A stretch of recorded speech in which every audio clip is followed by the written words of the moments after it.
नैना की नई नई शादी हुई थी। अभी सिर्फ 3 महीने हुए थे और वह बहुत उम्मीदों के साथ अपने नए घर में आई थी। पर जिस माहौल की उसने कल्पना की थी, उससे बिल्कुल उल्टा वातावरण इस घर में था। क्योंकि उसकी सास किरण देवी बात बात में उससे ताने देती थी। छोटी से छोटी गलती पर ऐसा कोहराम मचाती थी जैसे उसने कोई गुनाह कर दिया हो। और सबसे ज्यादा दुख तब हुआ जब पहले ही हफ्ते में उन्होंने उसके मायके वालों को भी खरी खोटी सुना डाली। एक दिन सुबह की बात है। नेहा रसोई में दाल बना रही थी। वह ध्यान से काम कर रही थी कि तभी किरण देवी आकर चिल्ला उठी, बहू, यह क्या? अजवाइन क्यों नहीं डाली? दाल का पूरा स्वाद खराब। नेहा घबरा गई, कांपती आवाज में बोली, मम्मी जी, हमारे मायके में तड़के में अजवाइन नहीं डालते, इसलिए भूल गई।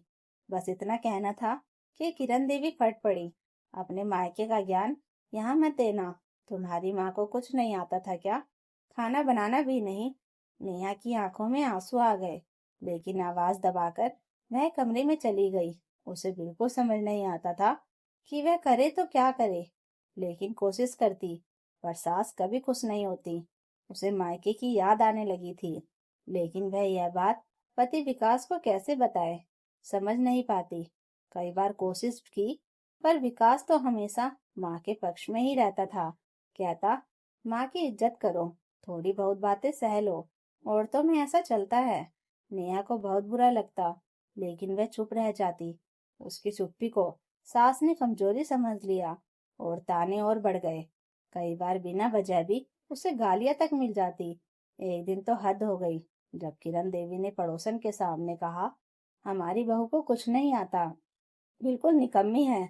यह सुनकर नेहा ने मन ही मन फैसला किया कि अब वह और नहीं सह सकती। उसे अपने पति को यह समझाना ही होगा कि वह क्या झेल रही है।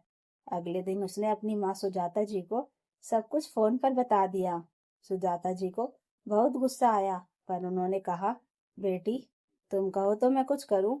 नेहा बोली, हाँ माँ, पर सुनिए, आप विकास से थोड़ा सख्त लहजे में बात करें, ताकि उसे समझ आए कि तकलीफ कैसी होती है। रोज रोज मम्मी जी मुझे ऐसे ही उल्टा सीधा बोलती रहती है, और वो बोले तो उसे कुछ नहीं लगता, लेकिन आपकी हल्की सी रुखाई भी उसे चुभेगी। सुजाता जी राजी हो गई। उसी शाम विकास घर पहुंचा ही था कि फोन बजा। उसने उठाया, प्रणाम मम्मी जी। पर दूसरी तरफ से कड़क आवाज आई, दामाद जी, मेरी बेटी को मायके आए महीने हो गए, क्या अब उसे आने नहीं देंगे? क्या वह आपके घर की नौकरानी है? यह क्या तरीका है? विकास जैसे सन्न रह गया। उसने आज तक कभी अपनी सास को इस तरह बात करते नहीं सुना था। उसने कहा, मम्मी जी, नेहा यहाँ सब संभालती है, इसलिए थोड़ा मुश्किल होता है। तभी सुजाता जी ने और सख्त होकर कहा, संभालती है या झेलती है? मेरी बेटी इंसान है, बोझ नहीं। उसे 2 दिन के लिए भेज दीजिए। मायके का हक सबको होता है। यह कहकर उन्होंने फोन काट दिया। विकास का चेहरा लाल पड़ गया। उसने नेहा को बुलाया, यह क्या तरीका है? तुम्हारी माँ ने मुझसे ऐसे कैसे बात की? नेहा शांत होकर बोली, इतना बुरा लगा? उन्होंने गाली तो नहीं दी, बस रूखा बोला। मम्मी जी तो रोज मुझे गालियां देती हैं, तुमने कभी उन्हें कुछ नहीं कहा? मैं भी अपनी माँ की इज्जत करती हूँ, जैसे तुम अपनी माँ की करते हो। विकास चुप हो गया। वह सोच में पड़ गया कि सच में उसे बुरा लगा, जबकि नेहा रोज यह सहती है। उसके मन में ग्लानि हुई। वह बोला, ठीक है, मैं आज ही माँ से बात करूंगा। वह जैसे ही कमरे से बाहर जाने लगा, नेहा ने धीरे से कहा, सुनिए, एक बात और, यह सब मेरा प्लान था। विकास पलटा, मतलब? नेहा बोली, माँ तो तुम्हें कभी ऐसे नहीं बोलती। मैं ही बोली थी कि थोड़ी सख्ती दिखाए, ताकि आपको महसूस हो कि किसी का लहजा कितना चोट पहुंचाता है। विकास पहले तो गुस्सा हुआ, दिखाने लगा, अच्छा, मेरे साथ चाल। फिर हंस दिया, तुम भी ना। पर बात सही है नेहा, मैं गलत था। वह अपनी माँ के कमरे में गया। किरण देवी कपड़े तय कर रही थी। विकास बोला, माँ, आपसे कुछ कहना है। नेहा अगर गलती करे तो उसे प्यार से समझा दिया करो। आप बेवजह गुस्सा करती है, गालियां देती है। पड़ोसियों तक का पता चल गया है कि घर में रोज झगड़ा होता है। अच्छा नहीं लगता। नेहा भी इंसान है माँ, वह घर का हिस्सा है, नौकर नहीं। आप मेरी माँ हो, आपकी इज्जत हमेशा रहेगी। लेकिन इसका मतलब यह नहीं कि आप बहू का अपमान करो। आप उसे थोड़ा प्यार से बोलेंगी तो वह सब सीख भी लेगी, और जो कर रही है उसका मन भी लगेगा। यह सुनकर किरण देवी तिलमिला गई। बोली, तुम्हारी बहू ने तुम्हें भड़का दिया? मुझे मत सिखा कैसे घर चलता है। विकास बोला, माँ, मैं भड़का नहीं हूँ, बस सच महसूस किया है। मैं चाहता हूँ कि मेरे घर में शांति हो। मैं चाहता हूँ कि नेहा और आप एक दूसरे को समझे। वह बहुत अच्छी लड़की है माँ, लेकिन आप उसे मौका ही नहीं देती। यह कहकर वह चला गया, पर उसके शब्द किरण देवी के कानों में गूंजते रहे। वह सारी रात सोचती रही कि क्या वाकई वह गलत थी। अगले दिन सुबह उन्होंने पहली बार बिना ताने दिए नेहा से कहा, बहू, चाय बना रही हो? मेरे लिए भी बना देना। आवाज में नरमी थी, जिससे नेहा चौंक गई, लेकिन उसे अच्छा लगा। फिर धीरे धीरे किरण देवी का व्यवहार बदलने लगा। वे छोटी बातों पर गुस्सा नहीं करती। अगर कुछ गलत लगता तो प्यार से समझाती। नेहा भी उनके बदले स्वभाव को देखकर और ज्यादा सम्मान देने लगी। दोनों के रिश्तों में गर्माहट आने लगी। अब एक घर जैसा लगने लगा। हंसी गूंजने लगी। कुछ दिनों बाद नेहा मायके भी गई और खूब खुश होकर लौटी। विकास भी संतुष्ट था कि उसके परिवार में अब शांति है, लेकिन जिंदगी कभी भी एक जगह नहीं ठहरती। नेहा सोच ही रही थी कि अब सब ठीक हो गया है। तभी घर में एक बड़ा बदलाव आने वाला था, क्योंकि विकास के छोटे भाई रोहन की नौकरी शहर में लग गई थी और वह इसी घर में रहने आ रहा था। रोहन पहले से ही थोड़ा नादान और लापरवाह स्वभाव का था। उसका अक्सर माँ पर ज्यादा ही भरोसा रहता और बहू को कम आंकने की आदत भी थी। जैसे ही रोहन आया, घर का माहौल पहले तो चहल पहल से भर गया, लेकिन धीरे धीरे उसकी बातें नेहा को चुभने लगी। एक दिन सुबह रोहन जोर से बोला, भाभी, नाश्ता कहाँ है? ऑफिस को देर हो रही है।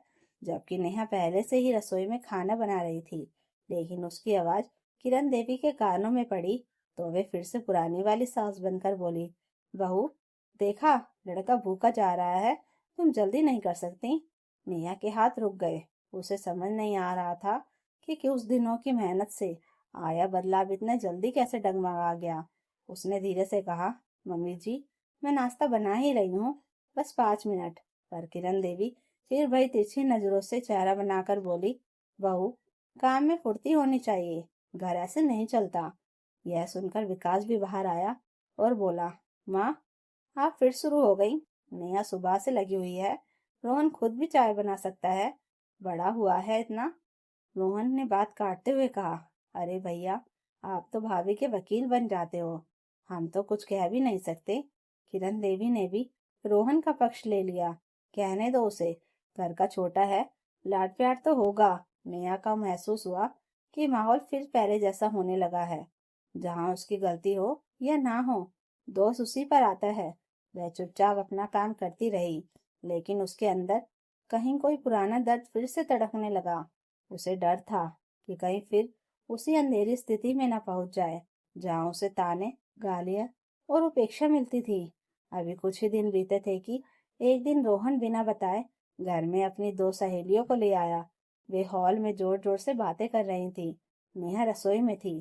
तभी उनमें से एक तेज आवाज में बोली, अरे रोहन, भाभी तो बहुत शांत लगती हैं, डरती है क्या आप लोगों से?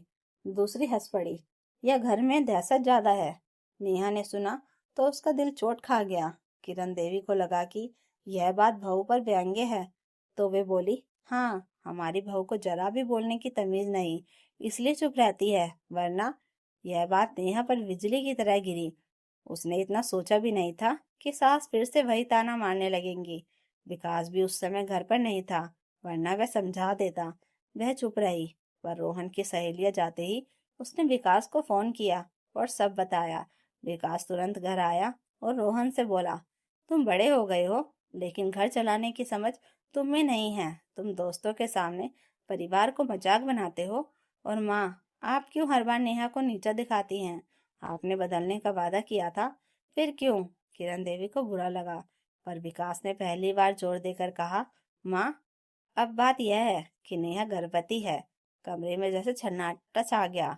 नेहा ने कभी सोचा भी नहीं था कि विकास इतनी जल्दी यह बात सबको बता देगा। वह समझ नहीं पाई कि विकास खुश था या चिंतित। रोहन चौंक गया। सच में भाभी?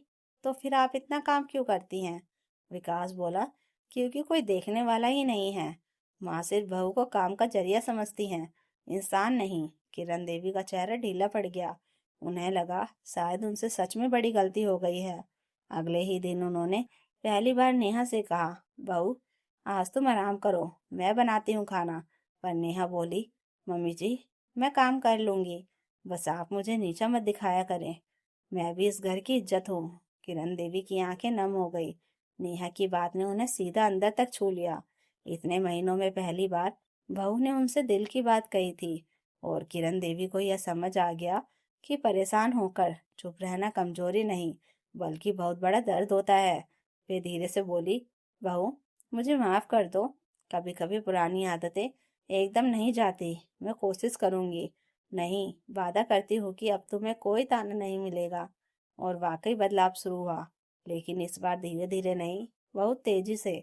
किरण देवी सुबह उठकर नेहा का ख्याल रखती, उसका नाश्ता बनाती, उसके पैरों में तेल लगाती, डॉक्टर के पास खुद ले जाती। रोहन भी बातचीत में नरम हो गया। वह कहता, भाभी आप चिंता मत करना, बच्चा आएगा तो मैं सबसे अच्छा चाचा बनूंगा। विकास भी ज्यादा जिम्मेदार हो गया। वह ऑफिस से आते ही नेहा का हाल पूछता, मिठाई लाता, फल लाता और हमेशा मुस्कुराकर कहता, हमारा परिवार पूरा होने वाला है। और इस तरह जो घर कभी झगड़ों से भरा हुआ था, अब वह हंसी से गूंजने लगा, क्योंकि नेहा सिर्फ बहू नहीं रही थी, वह इस घर की धड़कन बन चुकी थी। और परिवार ने भी यह समझ लिया था कि सम्मान सिर्फ दिखाने की चीज नहीं, बल्कि रिश्तों को जिंदा रखने की असली नींव है।